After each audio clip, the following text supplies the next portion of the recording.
bienvenidos y bienvenidas a este canal de Spondylus. El día de hoy tenemos la grata visita de la profesora Aida Hernández en la Universidad Andina Simón Bolívar.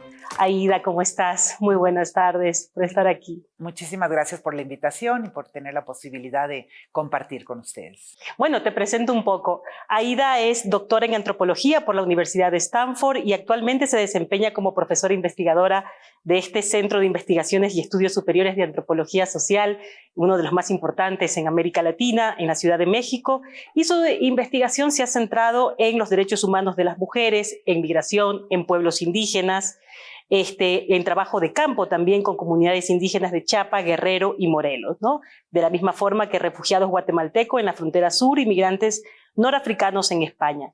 Es autora de más de 22 libros y en el 2003 recibió el premio LASA compartido con Rodolfo Stavenhagen en reconocimiento a su investigación. En estos días nos estás acompañando justamente en un encuentro. Cuéntanos un poco más sobre este encuentro, sobre tu visita, sobre esta red feminista anticarcelaria. ¿Cuáles son los principales desafíos y proyecciones que tienen como red y cómo valoras la situación en Ecuador? Bueno, pues antes decir que estamos muy entusiasmadas de reunirnos aquí porque es nuestro primer encuentro presencial como Red Feminista Anticarcelaria. Y digo presencial porque empezamos a articular nuestras alianzas y esfuerzos durante el COVID. Surgimos como red en el 2020 y hicimos muchas iniciativas juntas, aliándonos a nivel virtual. Pero quiero reconocer que la semilla de esta red, que ahora está realmente empujando una construcción de una comunidad de activistas y de investigadoras activistas a nivel de toda Via Yala, estuvo en esta universidad. Y casualmente me acabo de enterar que hoy se cumplen 5 años de que nos reunimos aquí en el primer encuentro feminista latinoamericano y del Caribe por justicias, que ustedes fueran anfitrionas. Y fue aquí que empezamos a compartir nuestras dudas y experiencias sobre lo que era el punitivismo, en qué medida habíamos caído como feministas en una trampa de pedir leyes que castigaran cada vez más, alimentando el gran monstruo que son los complejos carcelarios. Y de este encuentro, pues nos llegaron varias de las organizaciones que hoy estamos aquí, porque algo que fue muy lindo de ese encuentro y que ahora me entero que ha sido una tradición de esta universidad, es que juntó los saberes de la academia con investigadores activistas, con los saberes de los movimientos sociales. Confluimos en ese primer encuentro con una presencia muy importante de Mujeres de Frente, que me entero que ha tenido una alianza con la profesora Gardenia Chávez, que entonces estaba en el programa de Derechos Humanos, creo que ya se retiró. Entonces ellas fueron nuestras anfitrionas aquella vez y son nuestras anfitrionas el día de hoy.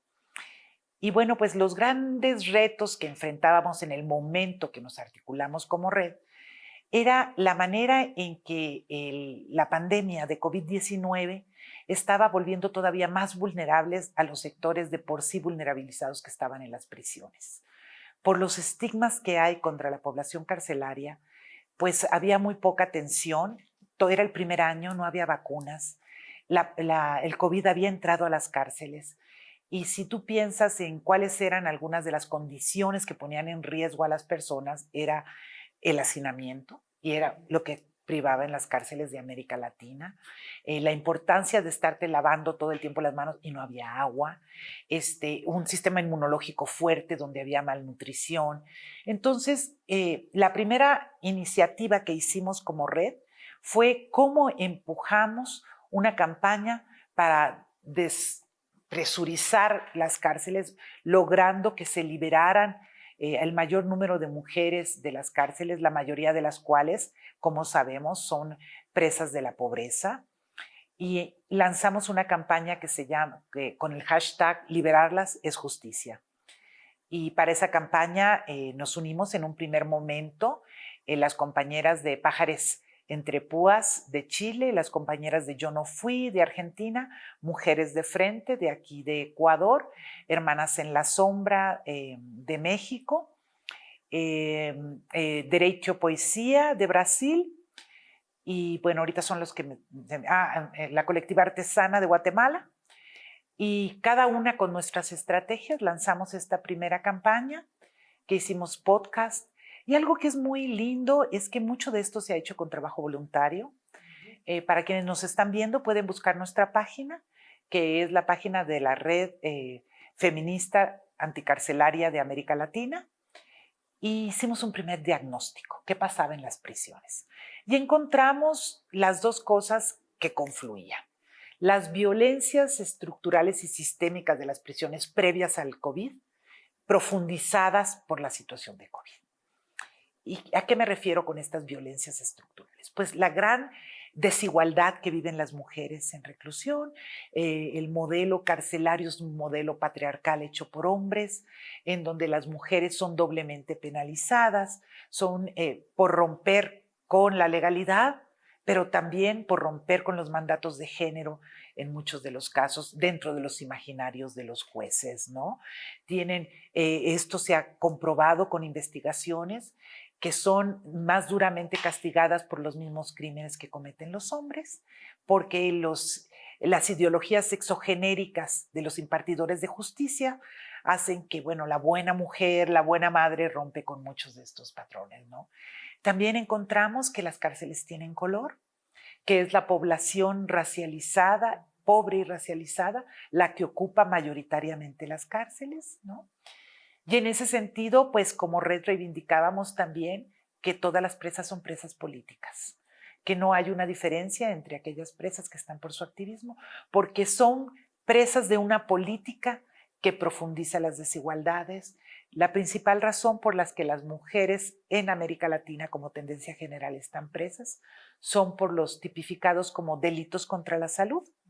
Y estos delitos contra la salud generalmente es el narcomenudeo.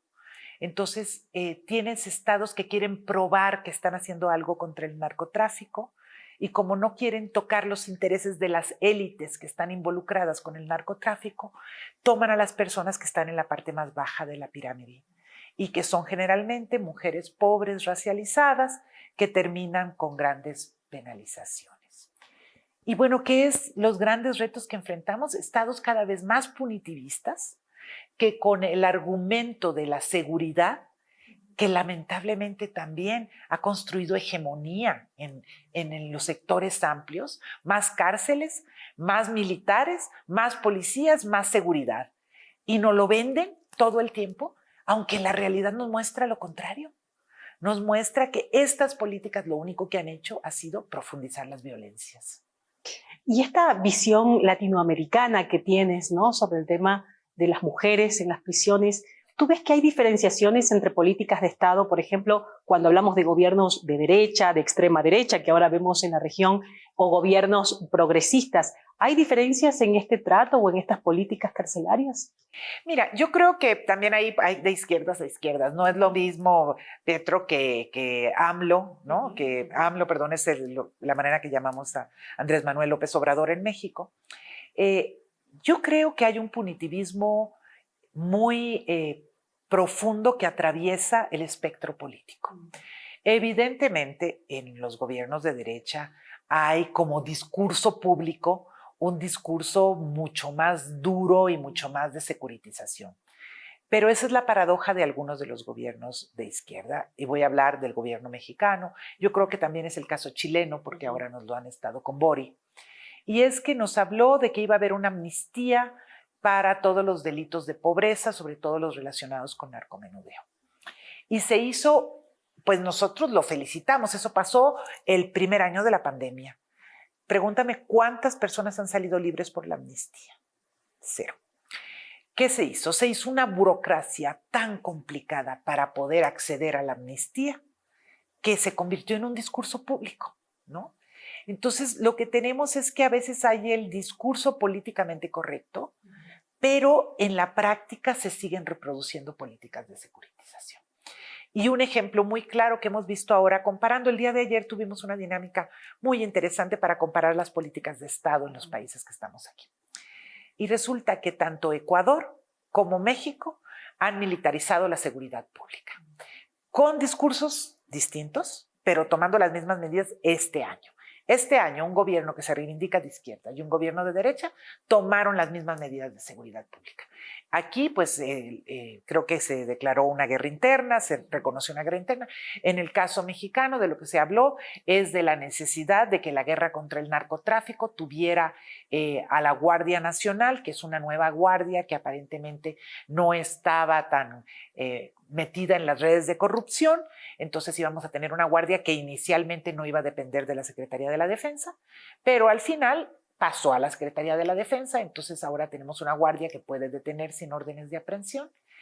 Y lo paradójico y triste es que estas medidas de militarizar la seguridad pública, acabamos de tener también una reforma judicial que se aprobó la semana pasada, en la que se permite que haya jueces sin rostro. Era lo que hacía Ríos Montt en Guatemala, a la derecha, y lo pasó un Congreso mayoritariamente de izquierda. Entonces eran muchas medidas que la derecha quiso empujar y no pudo porque los movimientos sociales tomábamos las calles para frenarlos. Pero ahora un sector importante de la llamada izquierda ha entrado a ser parte del Estado. Y entonces no nos movilizamos porque estamos fracturados. Entonces la paradoja es que el gobierno de pseudoizquierda hizo lo que no logró hacer la derecha. Militarizó la seguridad pública, hizo una reforma judicial más punitivista, despojó a los pueblos mayas creando un megaproyecto que se conoce como el Tren Maya. Entonces, a la vez que pasó una ley, que se aprobó también, por cierto, todas estas leyes se están aprobando las últimas 2 semanas, una ley de derechos indígenas supuestamente muy progresista, para limpiar la cara de un despojo territorial que ha sido muy denunciado, que creó un megaproyecto que atraviesa todo el territorio maya desde Chiapas hasta la península de Yucatán, ¿no? Entonces, para resumir mi respuesta, no podemos decir que son lo mismo, ¿no? En Oaxaca se legalizó el aborto por el gobierno de izquierda, pero sí creo que hay una visión de la seguridad que se comparte, una perspectiva, estados punitivistas que reivindican que la izquierda se ha visto seducida por el discurso de la derecha en torno a más cárceles y más prisionización, y que las estructuras criminales que están dentro del Estado se han continuado aunque llegan gobiernos de derecha, y que eso es lo más lamentable para quienes pues teníamos esperanzas puestas en una transformación. Pero bueno, no sé, por ejemplo, algunos me dicen que Colombia es otra cosa, no conozco el contexto, lamentablemente no tenemos a nadie en este encuentro ahorita de Colombia, pero pues sé que Petro se ha deslindado de algunas de las perspectivas de otros gobiernos punitivistas de izquierda como el de Chile y el de México. Tú hablas de este fuerte discurso punitivista, el discurso securitista, ¿no? que lo tenemos en varios países de América Latina. Y la pregunta aquí, bueno, tú que eres una académica como la Academia Latinoamericana Crítica, que tiene muchos pies en la sociedad civil y a veces menos pies en la academia teórica, porque así se hace la academia crítica en América Latina, ¿cómo desmontar ese discurso securitista? ¿Qué hacer, digamos, o qué está haciendo también, porque tú estás con la sociedad civil, para desmontar esto? Porque es muy, muy fuerte en nuestros países. Mira, bueno, yo reivindico la investigación activista bajo esos términos, y yo creo que el activismo no está peleado con la rigurosidad académica, que al contrario, cuando tus problemas de investigación surgen de un diálogo con los sectores populares y no de tu escritorio, son problemas de investigación que tienen mayor relevancia, y que también el trabajar desde estos movimientos, más que hacerte menos objetiva, te da un privilegio epistémico porque pones el cuerpo en donde está la problemática. Solo digo para empezar esto. Pero yo creo que en este caminar algo que vemos es que algo que podemos hacer desde la academia es crear espacios de diálogo. Te voy a poner un ejemplo. En México hay una crisis de desaparición de personas. Oficialmente existen 117,000 personas desaparecidas que se esfumaron, de las cuales un poco menos de la mitad desapareció durante el gobierno de izquierda. Y estas desapariciones están muy vinculadas a la existencia de hombres armados con impunidad, que puedes desaparecer porque le gustas a un narco, puedes desaparecer porque te reclutaron para ser trabajador forzado, puedes desaparecer porque te mataron, entonces hay una serie de condiciones de la desaparición. Y quienes han puesto el cuerpo para denunciar el fenómeno y han tomado las calles son las mujeres, las madres, esposas, hermanas de las personas desaparecidas. Y algunas de estos sectores, pues sí se compraban el discurso de la securitización. Algunas sí decían, queremos que los perpetradores vayan a dar a la cárcel, queremos leyes más duras. Cuando yo empiezo a caminar con este movimiento, yo ya tenía varios años, yo llevo 15 años trabajando con mujeres en reclusión desde la investigación activista. Y creamos una colectiva que hoy está aquí representada. Vienen varias mujeres excarceladas conmigo de México, que ahora son escritoras y promotoras de la escritura como sanación y como denuncia. Se llama la colectiva Hermanas en la Sombra. Entonces yo ya tenía mucho tiempo trabajando y siendo parte de Hermanas en la Sombra cuando empecé a trabajar con las madres de los desaparecidos. Y cuando ellas hablaban de las cárceles con muchos de estos estereotipos, ¿no? La gente buena está acá, la gente mala está en la cárcel, queremos más leyes. Yo les hablaba de mi experiencia en la cárcel.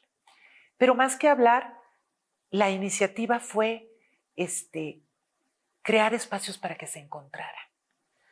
Y un primer espacio fue facilitar que ellas visitaran la cárcel donde yo trabajaba y conocieran a las hermanas en la sombra que están ahí y compartieran sus historias, que eran mujeres que habían vivido un continuum de violencias estructurales, de exclusiones, de violencia doméstica, pero también habían sufrido la impunidad de un sistema de justicia. En un caso que no buscaba, que no había un interés por la vida de estos, y en otro caso que criminalizaba la pobreza. Varias de estas mujeres que estaban fuera salieron y se formaron como promotoras de la escritura identitaria y ya en libertad les dieron un taller a las madres de los desaparecidos y producto de este taller es este libro que se llama Sanadoras de Memorias, testimonios fotográficos poéticos de violencias y resistencias, que el libro fue escrito, diseñado y producto de un taller de estos diálogos. A partir de estos diálogos, las madres de los desaparecidos empezaron a dudar de que las cárceles sean parte de la solución y las empezaron a ver como parte del problema. Entonces necesitamos humanizar a las personas que habitan en la prisión.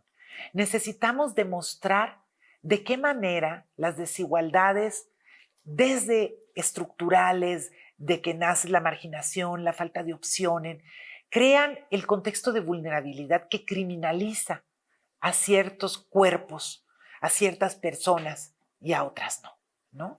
Entonces creo que eso lo puedes enseñar en una clase, lo puedo decir yo ahorita frente a las cámaras, pero cuando surge de un diálogo, de ver la humanidad en el otro y en la otra, es cuando hay posibilidades de construir estas alianzas, ¿no? Para mí, el que ellas hayan escrito juntas este libro, que por cierto para hacer comercial se van a quedar algunos en Flaxo para la venta, y todo pues el dinero que se recupera es para los dos proyectos, para la búsqueda de las madres y para el trabajo con mujeres en reclusión. Y bueno, creo que también desde la academia podemos empezar a plantear, a develar las falacias sobre la cárcel, ¿no? No son lugares de sanación, no son lugares donde las personas puedan repararse, reparar las violencias que las lastiman o reparar a quienes no sirven ni a las víctimas ni a quienes cometieron estos delitos. Tenemos que buscar otras formas de justicias restaurativas que reparen los tejidos comunitarios. Y hay muchas experiencias. Los pueblos indígenas con sus justicias tienen mucho comunitarias, tienen mucho que enseñarnos, tenemos que abrirnos, tenemos que ir a las escuelas de derecho y abrir las visiones de justicia de los estudiantes de derecho, ¿no? Si lo pensamos, si nos extrañamos de lo que hemos naturalizado como nuestras justicias penales, como sociedades que ya tienen cura para ciertos cánceres, que ya fueron a la luna y están yendo a Marte, siguen enfrentando la conflictividad social con las mismas medidas medievales con las que se enfrentaba en el medioevo. Segregación, aislamiento, castigo.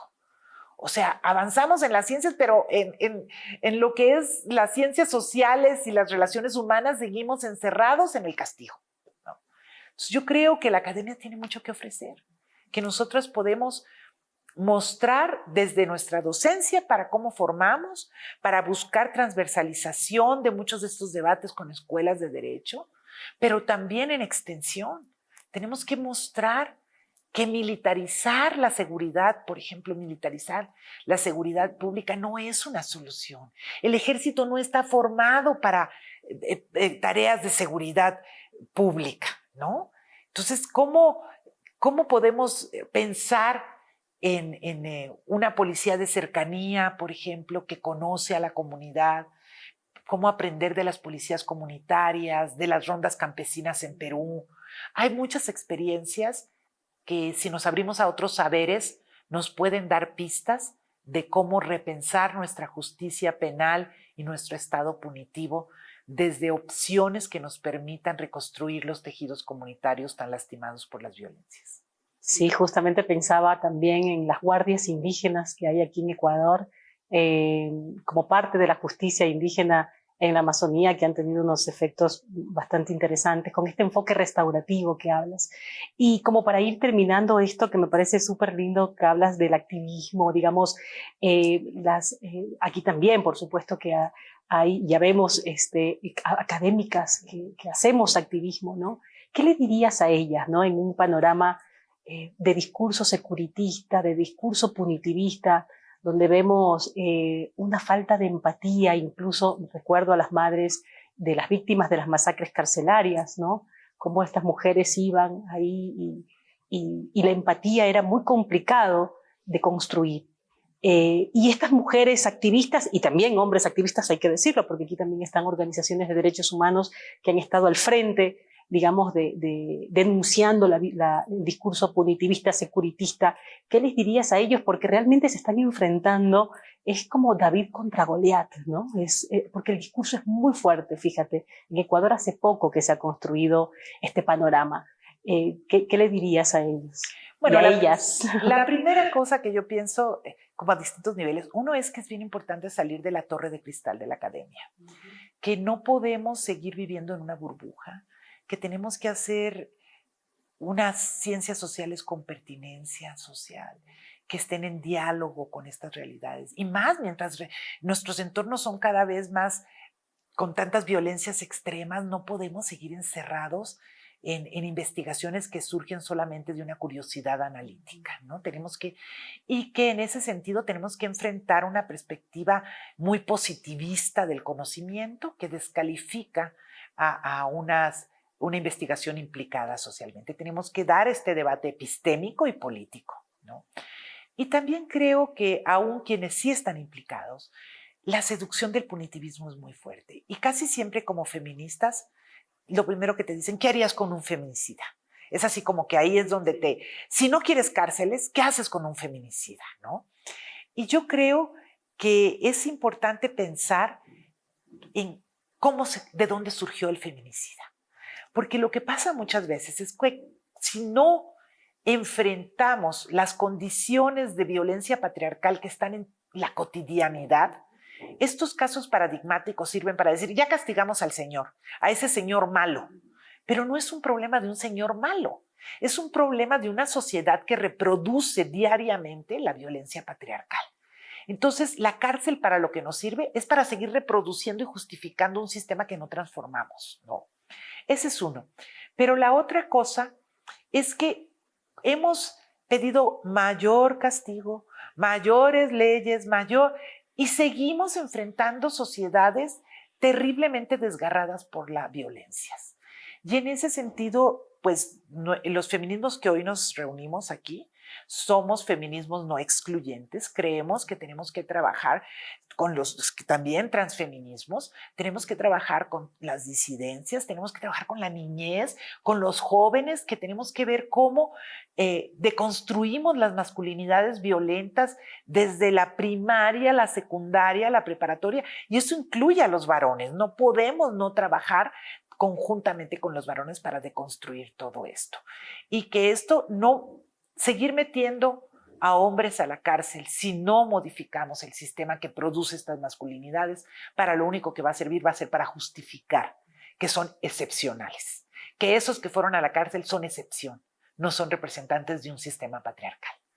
Y también ahí vuelvo, como yo vengo de mi formación, ha sido mucho con el pluralismo jurídico y estas discusiones, pues hoy compartí en la mañana un caso muy concreto, que fue un caso de feminicidio que pasó en el pueblo Mepa, en el estado de Guerrero, en México.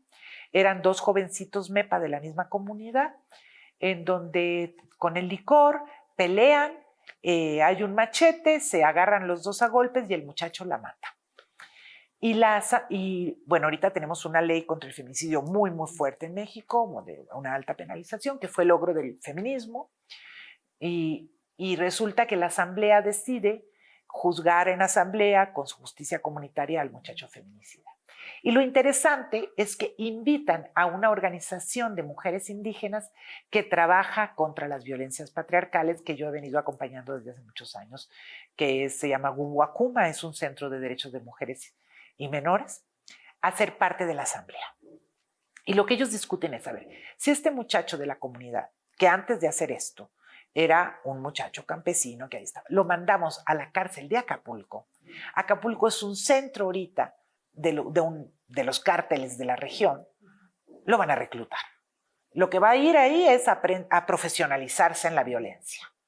Es lo que queremos para el muchacho de la comunidad. Entonces deciden entre todos que el joven va a estar en los próximos 10 años en un proceso de reeducación, circulando de comunidad en comunidad, bajo la responsabilidad de las autoridades y de los ancianos, haciendo trabajo comunitario y en las tardes pasando por un proceso de reeducación.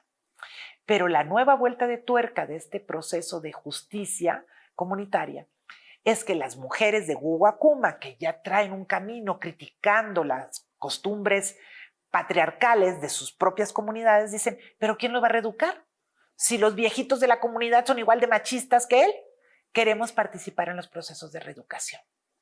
Y entonces ahorita la CRAC, que es un sistema de justicia indígena muy importante en Guerrero, está tratando de ver cómo hacer una justicia desde el corazón de las mujeres indígenas en su sistema de justicia propia, ¿no?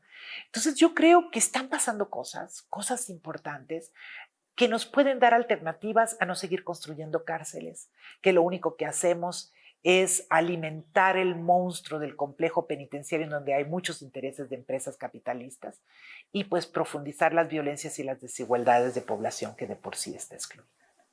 Muchísimas gracias por esas palabras, por esa reflexión tan profunda, Aida. Queremos que continúes con nosotros en otro momento también aquí en los eventos que se vayan a hacer próximamente. El Programa Andino de Derechos Humanos de la Universidad Andina Simón Bolívar te da las gracias y la bienvenida por esta reflexión tan profunda de enfoque restaurativo al final, ¿no? Porque lo que queremos es la paz, y una paz comunitaria, restaurativa, duradera, real, no esa paz securitista que nos están, cada vez está creciendo este discurso y está creciendo de una forma temible, ¿no? Y cómo le hacemos frente. Creo que son reflexiones muy lindas y muchísimas gracias y que disfrutes de la estancia en nuestra universidad. Muchísimas gracias por el espacio. Gracias.